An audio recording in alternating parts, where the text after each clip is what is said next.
So now if they're pulling a trailer, we're going to get back here to the part of the truck and trailer that's extremely important, and that is the coupling.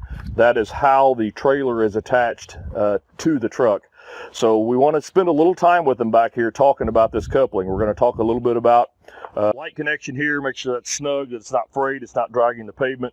A really important critical part of this coupling area here is going to be the emergency breakaway. The emergency breakaway is exactly what it says. In the event that there is a breakaway, in other words, there's a detachment, the trailer from the truck, this is designed to pull and to lock the brakes up on the trailer. Okay, so if the trailer would totally come unattached, there would be a way of stopping that trailer by way of the brakes locking up. So this is an important connection point here. This is called the emergency breakaway cable. It should go straight from the trailer, and it should go straight to the truck, just like this one does, down here to this welded eye on the truck where your safety chains hook up.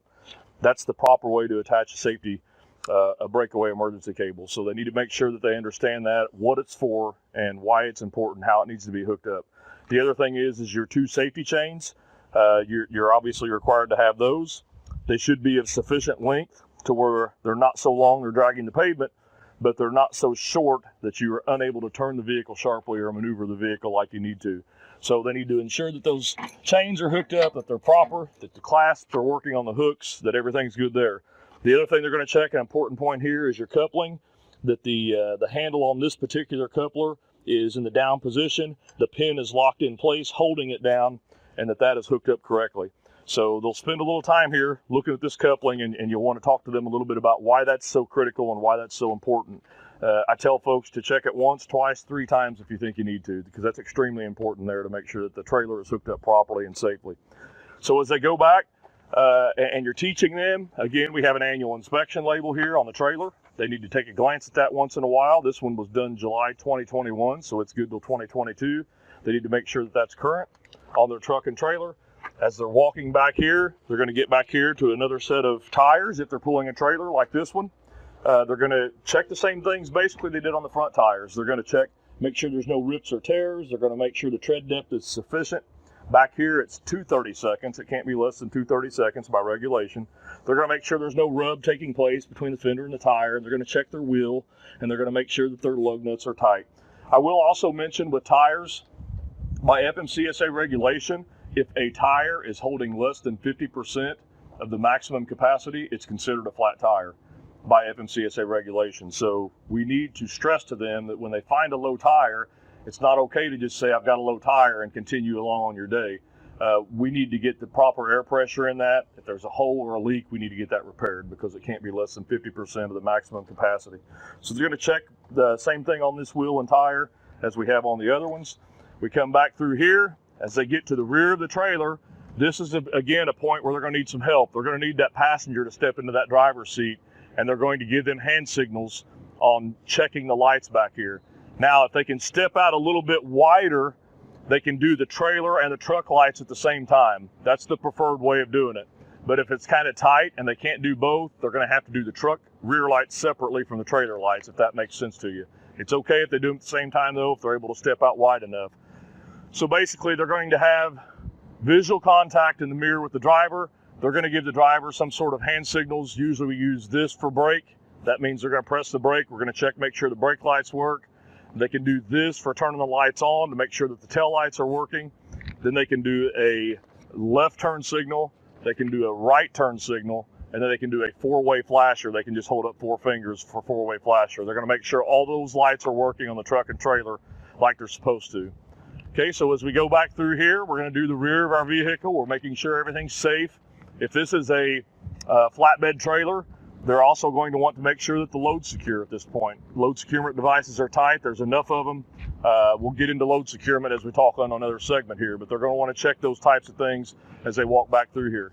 So they come back up the passenger side. They're going to do the same thing they did on the driver's side. They're going to check all the wheels and tires. Again, I encourage them to touch and kick things to make sure that stuff is secure and it's working like it's supposed to. They're going to check their wheel fasteners, their wheels, their tires, all those things again on this side.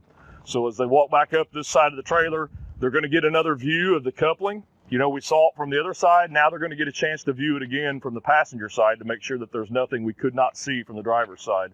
So they're going to check that coupling again. They're going to make sure that everything's safe, that the hook is proper, the hook is in place. We want to teach them that occasionally, not every pre-trip, occasionally they need to get down on one knee and to look at the actual hitch mount, the frame. Make sure that there's no sagging, no breaks, no cracks, that there's nothing going on with that frame that attaches to the frame of the vehicle on that hitching system. So we need to make sure that those are safe to operate. So they can kind of just take a look on here on the outside to make sure there's no cracks or breaks and there's no loose bolts or nuts or anything going on there. Be a good point here to take a glance in the bed of the truck.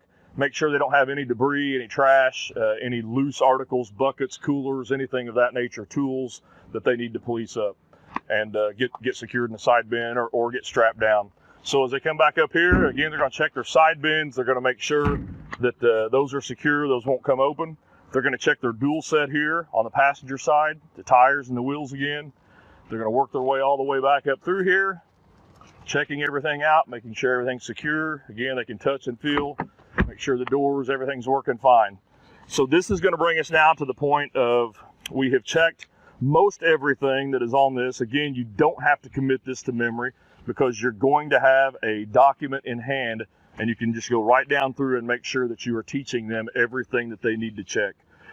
So without going into the vehicle, you would also have them do a brake test before they leave, have them set the parking brake, make sure that it's safe, there's no obstacles, there's no obstructions, no people standing around the vehicle, but they can set the parking brake on the vehicle, they can put it in drive, pull against the parking brake and make sure that parking brake holds like it's designed to do.